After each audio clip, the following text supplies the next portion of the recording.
I thought playing wedding gigs would kill my creativity. I was wrong. If you're an independent musician, jazz musician, serious cat, anyone trying to make music financially sustainable, this video is for you. If you're feeling conflicted about playing wedding gigs or general business gigs, this video is for you. It's not about selling out, it's about staying in the game. So when I moved to New York in 2008, I wanted to be a full-time jazz musician, playing original music and standard jazz repertoire. I quickly found out that I couldn't make money from this. I just couldn't figure it out. The math didn't math to me, and it was really hard. I felt also like playing general business gigs, wedding gigs, corporate gigs, like that was a sellout point for me. I wanted to be an original artist, and just the thought of crossing that line over to the wedding gigs was going to kill my soul somehow. And I no longer was going to be that original musician, original jazz musician. And that's it, my identity was over. It was like the worst thing in the world for me. And I just couldn't bring myself to do it for a while. It's almost like I thought wedding band musicians weren't real musicians. And at the same time, I was struggling to pay my rent. I couldn't figure out how to make ends meet.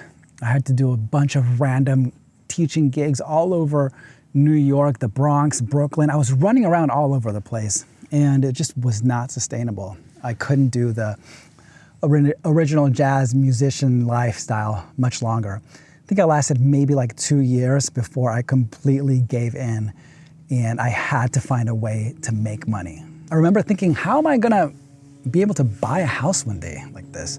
How am I gonna be able to travel? How am I gonna be able to just afford dog food for a dog that I may want in the future? I can barely afford my own lifestyle.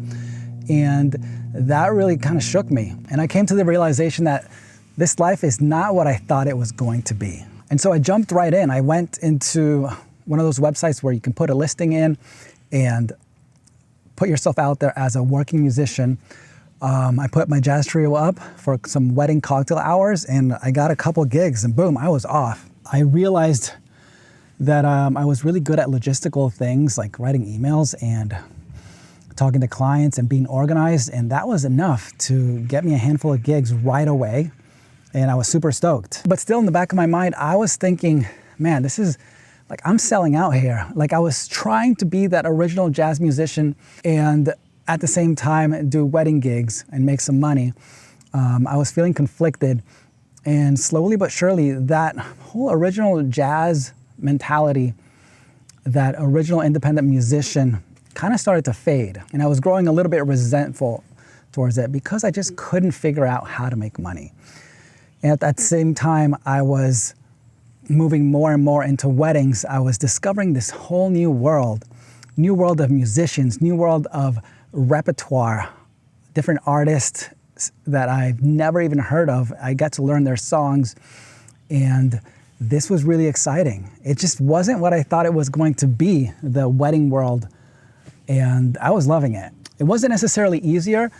It was harder, actually, in just ways that I didn't ever think it would be. And so the more I got established into the wedding scene, the more I loved, again, playing all of the different repertoire, the disco, the Motown, classic rock, all that stuff. There's so much heart and soul in that repertoire and that music.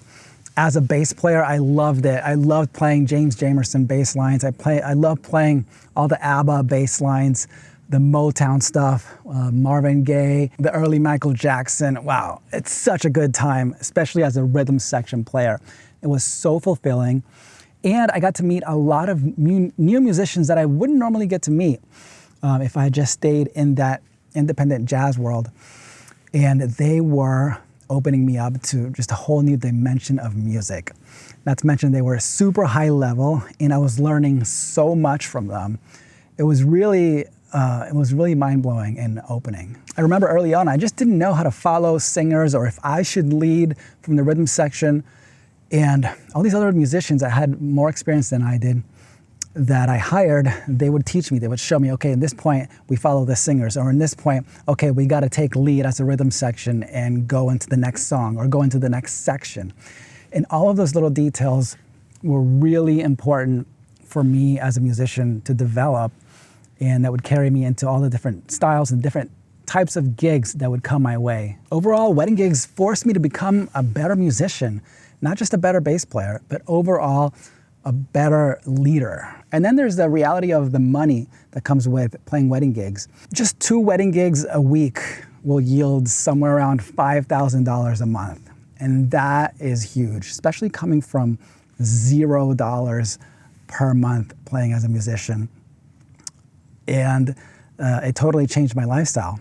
And there is some level of job security there, because you know that during wedding season, you're gonna have a certain amount of gigs that are gonna come in, and you're gonna be able to survive, you're gonna be able to breathe. Weddings didn't replace my art, they funded it.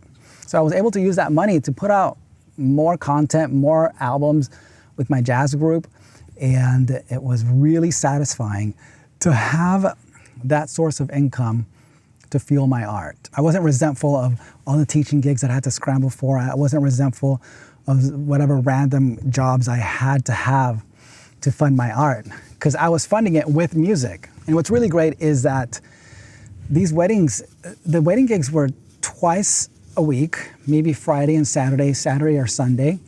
And I still had 5 days a week to do whatever I wanted. I could invest that back into my art. I can invest that into my health and fitness, into relationships, into building out my business, working on the back end, all the logistical things with my clients. And it really opened up my mental state more than anything. It gave me all this new bandwidth to be creative. And along with the money came all these new relationships. I have gotten to meet so many incredible musicians that I would never have met if it weren't for wedding gigs. And these are all high-level touring musicians, a really great group of people. And there's just a constant flow of people in New York coming in and out that you get to meet, you get to see them pass through and build their careers, and they move on to the next thing. It's really inspiring. And I'm still playing with some of the same musicians that I've been playing for over 15 years, and that's wild. So wedding gigs didn't limit my creativity. They actually gave it more room to breathe and to flourish and to grow. And that was such an important takeaway early on that I felt as soon as I got into that wedding industry world. And I've been in it for 15 years. So if you're on the fence about joining a GB band, a wedding band, or any kind of corporate band, give it a shot. You might be surprised what you get out of it. And if you've had any kind of conflict with this kind of mindset, leave me a comment down below. Let me know what you guys have been struggling with. Once again, this is Claudio, the band leader, bass player, and owner of Mod Society. And subscribe if you want more videos like this. I'll see you guys on the next one. Peace.